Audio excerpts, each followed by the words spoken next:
Updates on the Twitch security incident. So Twitch has started a running blog post to basically, you know, update us on things they find out, on anything they want to talk about with the security incident. Like, I feel like incident is a very gross understatement.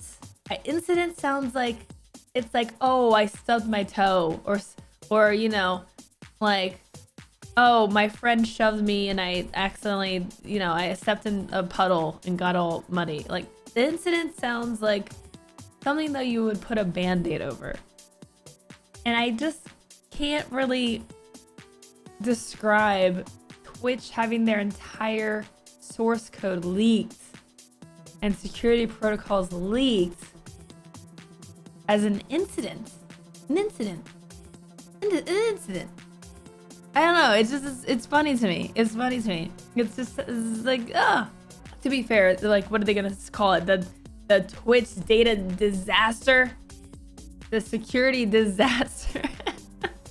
Updates on our security disaster. It just is, it's just the connotation. Okay, so so Twitch has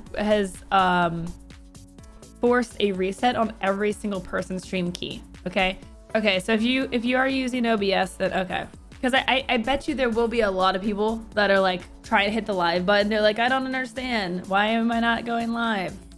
Like, I 100% guarantee you that'll be a thing. So this is an update that they released in the middle of the night. Okay, which is kind of like a long time to like do this. I don't know, but I reset mine manually only for Twitch to reset it again. Yes. We learned some data was exposed to the internet due to an error in a Twitch server configuration change that was subsequently, I have not had coffee for that word, subsequently accessed by a malicious third party. Our teams are working with urgency to investigate the incident. As the investigation is ongoing, we are still in the process of understanding the impact in detail. We understand that this situation raises concerns, and we want to address some of these here while our investigation continues. At this time, we have no indication that login credentials have been exposed. We are continuing to investigate. Additionally, full credit card numbers are not stored by Twitch, so full credit card numbers were not exposed. Okay, so we got a confirmation. Don't have to worry about your credit card info. Login credentials, no indication, but this is not, you know, a confirmation. So we got to keep an eye on this situation, because obviously if this is something that does end up being exposed, then you know, we know what to do. Reset the password, right? So we can take action on this as soon as we find out. I mean, most of us have already changed our password, which is highly recommended. But if this breach is still something that's open, or at least was open, like maybe through part of yesterday, then we might have to reset again. Also, they sent this out via email as well. So you might have gotten this straight to your inbox. Yeah, this is all we got from Twitch so far. They don't know the extent of the breach. They are confirming no credit card numbers, no indication that, so they say, so language is very important, right? So we have no indication that login credentials have been exposed. Like I'm guessing it, like, you know, the actual passwords have been exposed. So we'll see what happens. It's good we're getting some information. It's not a lot of information. Of course, there's probably not a lot they can share, or they have to go through a million hoops to allow that to be shared. Some information is better than none. Yeah, I mean, there's a lot that they are gonna have to go through to be able to make any statements. They also have to be careful about, like, they don't want to be like, hey, it's not like we haven't figured it out yet. Like, they don't want to really announce that, right? So, you know, they gotta hold on. There was a website that someone made based on streamers' financial information. So someone took that sheet of like the top 10,000 earners on Twitch and made a website for it, and you could search and look people up. That website is down now. I don't know if it's any other issue other than they took it down because maybe they realized that, like, that's illegal. But yeah, so that site is down now. Like the quote from someone reviewing the top 10K, what we've learned is 90% of the top 10K earn less than minimum wage. Yes, I actually have a thing about that. Yeah. Yeah, so the Twitch leak is the top 10,000 streamers. According to Google, Twitch has 9.2 million monthly active streamers. So the top 10,000 is not just the top 1%, but the top 0.1%. And 25% of that top 0.1% do not make minimum wage. Like, that's wild. It doesn't take into account hours streamed though. No, it doesn't. But I mean, you factor in, you know, a 40-hour work week. I mean, that's wild.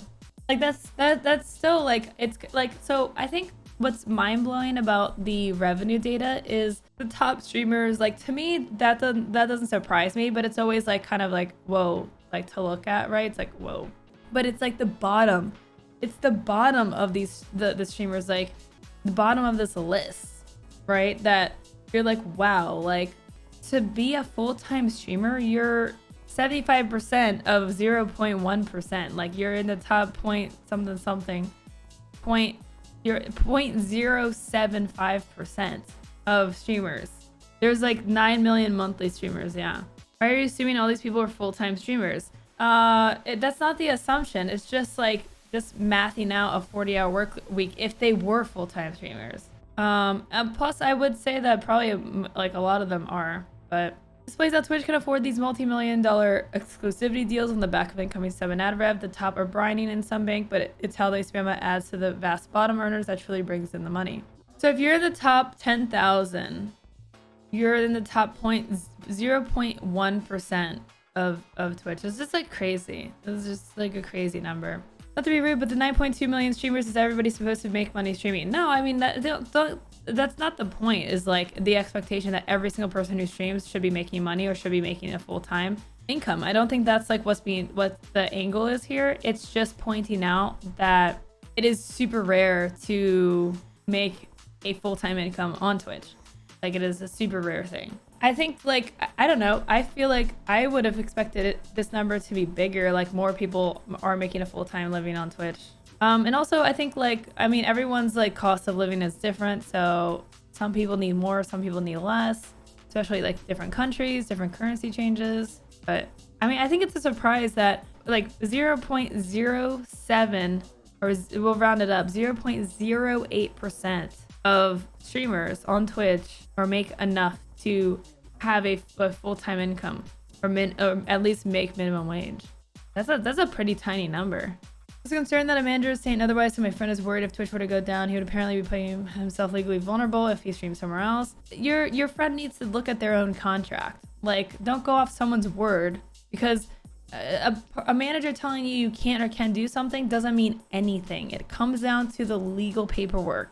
So have them review their own contract, find that language, and if that's what it says, then yes. But if it doesn't, and they were to have their partnership terminated, then you have your contract to back you up. I hope streamers are doing the math for themselves before going full time. I also hope Twitch isn't providing false hope to streamers about streaming full time. I don't think Twitch has messaging that gives false hope. I mean, I think the affiliate program gave a lot of people false hope. I think it still does in a way. I think like people get so focused on hitting affiliate, but then when they do, they realize that they're still not going to make money because they still don't have any viewers. So I think like that can give people false hope. I don't think that's Twitch's fault, really. I think Twitch did something awesome and gave smaller creators that tool, because there are affiliates that do this full time, that can make a full-time living, and not be partner. And so it's given people some financial power that they wouldn't have otherwise had, or at least had less. I mean, Twitch, you could stream and make a living on Twitch before the affiliate program. Like, people just did tips. But to have those on platform tools, there are, like, financially it is beneficial. Whether it's beneficial for you as a streamer to be an affiliate, because unfortunately being an affiliate comes with an exclusivity contract where you cannot multi-stream. That is, stream on Twitch and other platforms at the same time. That trade-off, I'm not sure is worth it. that is a big question. Is like, do you sign the affiliate contract to get access to more monetization, or do you try to multi-stream so that you can increase your discoverability? I think that when you're just starting out and you have like at least less than 10 viewers, there's no point in becoming an affiliate. Like, there's no point. Now you start getting 20, 30, 40 plus viewers, you know, that affiliate contract can be beneficial because it could get you closer to getting, like, actually getting money and earning money. What about alt accounts? Like, since you're a partner, if you stream a Lowco After Dark, can you multi-stream that channel to other platforms? That's a great question. I think so. But I mean, is it worth it? Like, you know, you're building up a new Twitch channel from scratch, right? So it's like, is that gonna be worth it? Like, if I have like the LowcoGames Twitch channel that I'm doing just for gaming, could I multi-stream that because it's not partnered? I would think theoretically yes. I would review that with my lawyer before I did something like that. But honestly, not actually a bad idea, because I have the LowcoGames YouTube channel. It has 20,000 subscribers. So I would have, if I multi-stream to YouTube, I would have an existing base on that platform. The question for me about the exclusivity clause is how many people are actually going to multi-stream. I personally don't know how many people would bother multi-streaming, but I know there's people that do it. So I think that that's not even a question that should be asked if, like, you're talking about whether Twitch should abolish that clause, because Twitch should 100% get rid of that exclusivity. Like at least for affiliates. Like, it is harmful for affiliates, for smaller creators, to commit to one platform when they're not making a full-time income on that platform. It would be beneficial for Twitch to get rid of that, because, you know, if it helps increase a streamer's discoverability, and that leads to more people coming over to the Twitch stream. Because ultimately, I think when it comes down to between YouTube and Twitch, I think people would utilize YouTube to get people to their Twitch. So if that helps a streamer grow on this platform, then that's beneficial to Twitch. The dumb clause for sure. I just don't know very many people that bother multi-streaming. I know lots of people that use multiple platforms for discoverability. I think more people would if they could, though. I think a lot of people get so excited about like becoming an affiliate that they just eagerly sign over the contract, and they're like, you know, they're hurting themselves. Twitch blames server error for massive data leak. Live streaming site Twitch says an error caused the unprecedented leak that posted vast amounts of sensitive data online this week. The data appeared to include Twitch's internal code and documents, as well as the payments made to thousands of top streamers. Twitch now says the breach was caused by a, quote, server configuration change that exposed some data. It is not confirmed if all the data posted online is genuine. The Amazon-owned company said the breach had involved a, quote, Twitch server configuration change that was subsequently accessed by a malicious third party. As Twitch streamers and viewers alike scrambled to change passwords, the company also has said it had no indication login details were compromised at this time, did not store users' credit card information. I mean, yeah, this is like basically just rewording of the Twitch release, yeah. IT teams and security experts are still trying to understand just how bad the data leak is. The explanation for the hack is that there is some sort of human error with a server configuration. Oh my god. In other words, someone had set up the computers that store Twitch's private data incorrectly, making it findable and downloadable to hackers. What the company has not said is when this mistake was made. Some of the stolen data goes back 3 years, so there's a chance the servers could have been sitting ducks for some time, or the mistake could have left the door open for only a few days or weeks. A lot more damage is now in store for Twitch. Candid West from cybersecurity company Acronis said the breach is already harming Twitch on all fronts that count. Leaked data, quote, could contain nearly the full digital footprint of Twitch, making it one of the most severe data breaches of late. Releasing payout reports for streaming clients will not make the influencers happy either. The data, the download release online is also labeled Part 1. Okay, nothing too new here. I thought this was amusing. Do you guys like this? Twitch leak, guys. Twitch leak. There you go. You guys want a Twitch leak?